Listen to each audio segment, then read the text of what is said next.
আসসালামু আলাইকুম, সবাইকে স্বাগত। প্রিয় শিক্ষার্থী বন্ধুরা, আজকে আমি আইসিটি বিষয়ের এই যে এইচটিএমএল সম্পর্কিত ঢাকা কমার্স কলেজে যে প্রশ্নটি এসেছিল, সৃজনশীল প্রশ্ন, ওই প্রশ্নটির সঠিক সমাধানের জন্য তোমাদের সাথে আছি আমি মোহাম্মদ সিরাজুল ইসলাম, বরিশাল সরকারি model school and college, Barishal.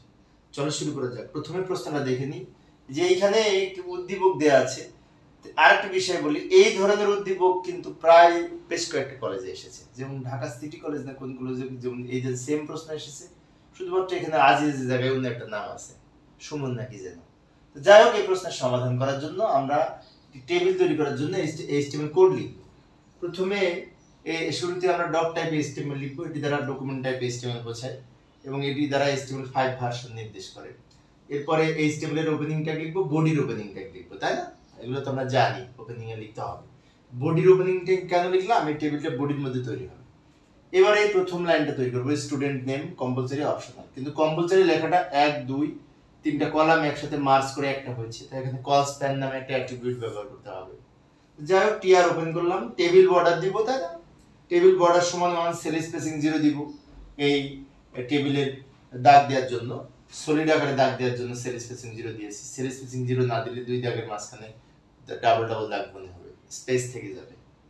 এবার টিআর ওপেন করার পর অ্যালাইন সমান সেন্টার লিখলাম, যাতে লেখাগুলি সব মাঝখানে থাকে। স্টুডেন্ট নেমের দুই পাশে কি লিখব? টিডি লিখব।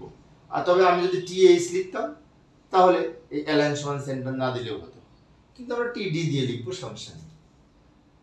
কম্পালসরি দুই পাশে টিডি লিখবো, কিন্তু এখানে টিডি কে নির্দেশনা দিতে হবে কল স্প্যান সমান 3। এই যে টিডি ওপেন টিডি ক্লোজ, মাঝখানে কম্পালসরি লিখেছি, কিন্তু এখানে কল স্প্যান অ্যাট্রিবিউট ব্যবহার করেছি যার ভ্যালু লিখেছি 3, কারণ তিনটা কলাম একসাথে মার্জ করেছি সেজন্য।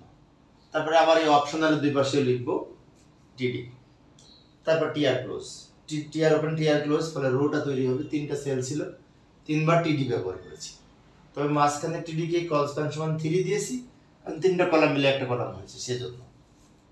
এখন আমাদের প্রথম রো তৈরি হয়েছে, আর পরেরটা তৈরি করার জন্য এখানে জায়গা হবে না, পরের পেজে যাই। এই যে আবার টিআর ওপেন করলাম, অ্যালাইন সমান সেন্টার দিলাম এইগুলি লেখার জন্য। এখন এই টিআর এর মধ্যে কয়টা হবে? আচ্ছা, একটি বিষয় বলে রাখি, টিআর দ্বারা টেবিল রো বোঝায়, টিডি দ্বারা টেবিল ডেটা বোঝায়, এগুলো তোমরা জানি।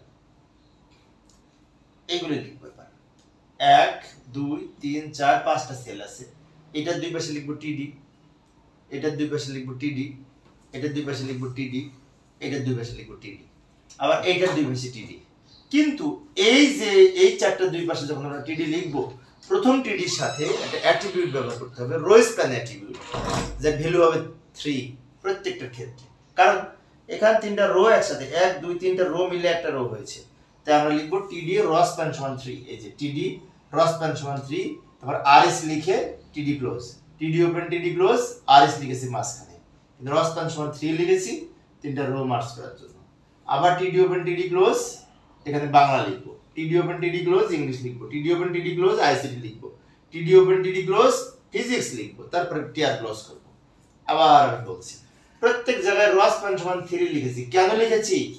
প্রত্যেকটাই কিন্তু তিনটা রো একসাথে হয়েছে সেজন্য।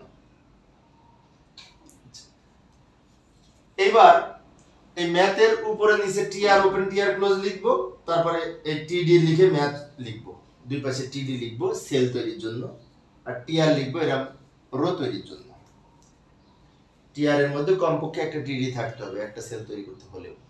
এবং অ্যালাইন সমান সেন্টার লিখেছি ম্যাথ লেখাটা মাঝখানে নেওয়ার জন্য। অ্যালাইন সমান সেন্টার এখানে না লিখে টিডির মধ্যে লিখতে পারতাম। আচ্ছা, আবার এরকম আরেকটা সেট হবে, টিআর ওপেন অ্যালাইন সমান সেন্টার, তারপরে এই যে টিডি ওপেন টিডি ক্লোজ, মাঝখানে আবার বায়োলজি লিখেছি। তারপর সবার শেষে কি করব? টেবিল ক্লোজ করব, বডি ক্লোজ করব এবং এইচটিএমএল ক্লোজ করব। এইচটিএমএল ক্লোজটা পাশে লিখেছি, নিচে লিখলে ভালো হতো। এইভাবে আমরা টেবিল তৈরি করতে পারি এইচটিএমএল ট্যাগ ব্যবহার করে। তো প্রিয় শিক্ষার্থী বন্ধুরা, এই ছিল আজকের আলোচনা। পরের ক্লাসটি দেখার আমন্ত্রণ রইল। খোদা হাফেজ।